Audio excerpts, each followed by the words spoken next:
वाहेगुरु जी का खालसा वाहेगुरु जी की फतेह।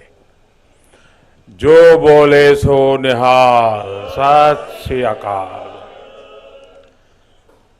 गुरु पर्व के पवित्र पर्व के इस आयोजन पर हमारे साथ उपस्थित सरकार में मेरे सहयोगी श्री हरदीप सिंह पुरी जी, श्री जॉन बारला जी, राष्ट्रीय अल्पसंख्यक आयोग के चेयरमैन श्री लालपुरा जी, सिंह साहब भाई रणजीत सिंह जी, श्री हरमित सिंह कालका जी और सभी भाइयों बहनों, मैं आप सभी को और सभी देशवासियों को गुरु पर्व की, प्रकाश पर्व की ढेर सारी शुभकामनाएं देता हूं। आज ही देश में देव दीपावली भी मनाई जा रही है। विशेषकर काशी में बहुत भव्य आयोजन हो रहा है। लाखों दियों से देवी देवताओं का स्वागत किया जा रहा है। मैं देव दीपावली की भी हार्दिक शुभकामनाएं देता हूं। साथियों, आप सभी को पता है कि कार्यकर्ता के तौर पर मैंने काफी लंबा समय पंजाब की धरती पर बिताया है और उस दौरान मुझे कई बार गुरु पर्व पर अमृतसर में हरमिंदर साहब के सामने मत्था टेकने का सौभाग्य मिला है। अब मैं सरकार में हूं तो इसे भी मैं अपना और अपनी सरकार का बहुत बड़ा सौभाग्य मानता हूं कि गुरुओं के इतने अहम प्रकाश पर्व हमारी ही सरकार के दौरान आए। हमें गुरु गोविंद सिंह जी के 350वें प्रकाश पर्व मनाने का सौभाग्य मिला। हमें गुरु तेग बहादुर जी के 400वां प्रकाश पर्व मनाने का सौभाग्य मिला। और जैसा अभी बताया गया, लाल किले पर तो बहुत एक ऐतिहासिक और पूरे विश्व के एक संदेश देने वाला कार्यक्रम था। 3 साल पहले हमने गुरु नानक देव जी का 550वां प्रकाशोत्सव भी पूरे उल्लास से देश और विदेश में मनाया है। साथियों, इन विशेष अवसरों पर देश को अपने गुरुओं का जो आशीर्वाद मिला, उनकी जो प्रेरणा मिली, वो नए भारत के निर्माण की ऊर्जा बढ़ा रही है। आज जब हम गुरु नानक देव जी का 553वां प्रकाश पर्व मना रहे हैं तो ये भी देख रहे हैं कि इन वर्षों में गुरु आशीर्वाद से देश ने कितनी ऐतिहासिक उपलब्धियां हासिल की है। साथियों, प्रकाश पर्व का जो बोध सिख परंपरा में रहा है, जो महत्व रहा है, आज देश भी उसी तन्मयता से कर्तव्य और सेवा परंपरा को आगे बढ़ा रहा है। हर प्रकाश पर्व का प्रकाश देश के लिए प्रेरणा पुंज का काम कर रहा है। ये मेरा सौभाग्य है कि मुझे लगातार इन अलौकिक आयोजनों का हिस्सा बनने का, सेवा में सहभागी होने का अवसर मिलता रहा है।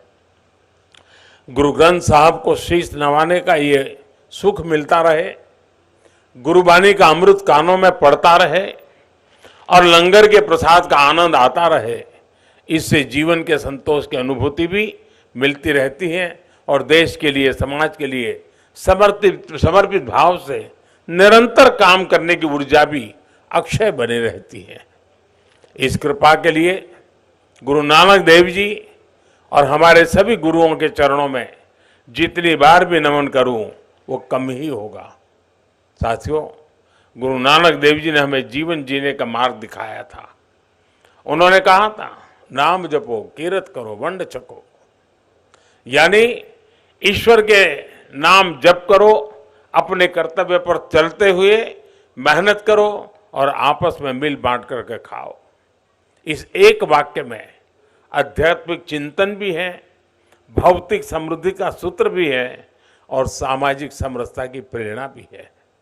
आज आजादी के अमृत काल में देश इसी गुरु मंत्र पर चलकर 130 करोड़ भारतवासियों के जीवन कल्याण की भावना से आगे बढ़ रहा है। आजादी के अमृत काल में देश ने अपनी संस्कृति, अपनी विरासत और हमारी आध्यात्मिक पहचान पर गर्व का भाव जागृत किया है। आजादी के अमृत काल को देश ने कर्तव्य की पराकाष्ठा तक पहुंचाने के लिए कर्तव्य काल के रूप में माना है।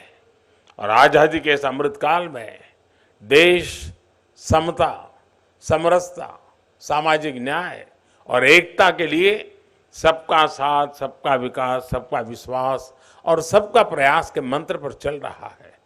यानी जो मार्गदर्शन देश को सदियों पहले गुरुवाणी से मिला था, वो आज हमारे लिए परंपरा भी है, आस्था भी है और विकसित भारत का विजन भी है। साथियों, गुरु ग्रंथ साहब के रूप के हमारे पास जो अमृत वाणी है, उसकी महिमा, उसकी सार्थकता समय और भूगोल की सीमाओं से परे है। हम ये भी देखते हैं कि जब संकट बड़ा होता है तो समाधान की प्रासंगिकता और भी बढ़ जाती है। आज विश्व में जो अशांति है, जो अस्थिरता है, आज दुनिया जिस मुश्किल दौर से गुजर रही है, उसमें गुरुओं साहब की शिक्षाएं और गुरु नानक देव जी का जीवन एक मशाल की तरह विश्व को दिशा दिखा रहा है। गुरु नानक जी का प्रेम का संदेश बड़ी से बड़ी खाई को पाट सकता है और इसका प्रमाण हम भारत की धरती से ही दे रहे हैं। इतनी भाषाएं, इतनी बोलियां, इतने खान पान, रहन सहन के बावजूद हम एक हिंदुस्तानी होकर रहते हैं, देश के विकास के लिए खुद को खपाते हैं। इसलिए हम जितना अपने गुरुओं के आदर्शों को जिएंगे, हम जितना आपसी विभेदों को दूर करके एक भारत श्रेष्ठ भारत की भावना को मजबूत करेंगे, हम जितना मानवता के मूल्यों को प्राथमिकता देंगे, हमारे गुरुओं की वाणी उतनी ही जीवंत और प्रखर स्वर से विश्व के जन जन तक पहुंचेगी।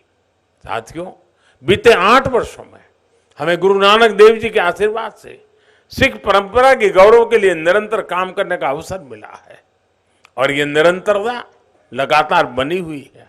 आपको पता होगा, अभी कुछ दिन पहले ही मैं उत्तराखंड माणा गांव गया था। इस यात्रा में मुझे गोविंद घाट से हेमकुंड साहब के लिए रोपवे प्रोजेक्ट के शिलान्यास का सौभाग्य मिला।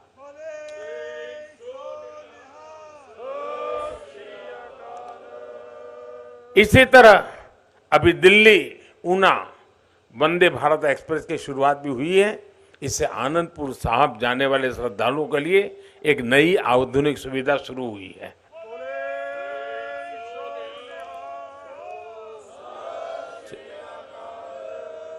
इससे पहले गुरु गोविंद सिंह जी से जुड़े स्थानों पर रेल सुविधाओं का आधुनिकीकरण भी किया गया है। हमारी सरकार दिल्ली कटरा अमृतसर एक्सप्रेसवे के निर्माण में भी जुटी है।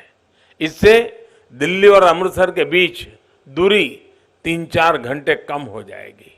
इस पर हमारी सरकार 35,000 करोड़ रुपए से अधिक खर्च करने जा रही है। हरमंदिर साहब के दर्शनों को आसान बनाने के लिए यह भी हमारी सरकार का एक पुण्य प्रयास है। और साथियों, ये कार्य केवल सुविधा और पर्यटन की संभावनाओं का विषय नहीं है, इसमें हमारे तीर्थों की ऊर्जा, सिख परंपरा की विरासत और एक व्यापक बोध भी जुड़ा है। ये बोध सेवा का है, ये बोध स्नेह का है, ये बोध अपनेपन का है, ये बोध श्रद्धा का है। मेरे लिए शब्दों में बताना कठिन है, जब दशकों के इंतजार के बाद करतारपुर साहिब कॉरिडोर खुला था। हमारा प्रयास रहा है कि सिख परंपराओं को सशक्त करते रहें, सिख विरासत को सशक्त करते रहें। आप भली भांति जानते हैं कि कुछ समय पहले अफगानिस्तान में किस तरह हालात बिगड़े थे। वहां हिंदू सिख परिवारों को वापस लाने के लिए हमने अभियान चलाया। गुरु ग्रंथ साहब के स्वरूपों को भी हम सुरक्षित लेकर आए। 26 दिसंबर को गुरु गोविंद सिंह जी के साहबजादों के महान बलिदान की स्मृति में वीर बाल दिवस मनाने की शुरुआत भी देश ने की है। देश के कोने कोने में भारत की आज की पीढ़ी, भारत की आने वाली पीढ़ियों ये जाने तो सही कि इस महान धरती की क्या परंपरा रही है। जिस धरती पर हमने जन्म लिया, जो हमारी मातृभूमि है, उसके लिए साहबजादों जैसा बलिदान देना कर्तव्य की वो पराकाष्ठा है जो पूरे विश्व इतिहास में भी कम ही मिलेगी। साथियों, विभाजन के हमारे पंजाब के लोगों ने, हमारे देश के लोगों ने जो बलिदान दिया, उसकी स्मृति में देश ने विभाजन विभीषिका स्मृति दिवस की शुरुआत भी की है। विभाजन के शिकार हिंदू सिख परिवारों के लिए हमने सीएए कानून बनाकर उन्हें नागरिकता देने का भी एक मार्ग बनाने का प्रयास किया है। अभी आपने देखा होगा, गुजरात ने विदेश में पीड़ित और प्रताड़ित सिख परिवारों को नागरिकता देकर उन्हें एहसास दिलाया है कि दुनिया में सिख कहीं भी है, भारत उसका अपना घर है।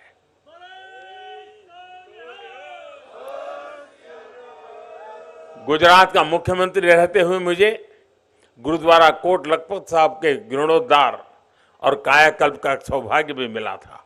साथियों, इन सभी कार्यों की निरंतरता के मूल में गुरु नानक देव जी के दिखाए मार्ग की कृतज्ञता है।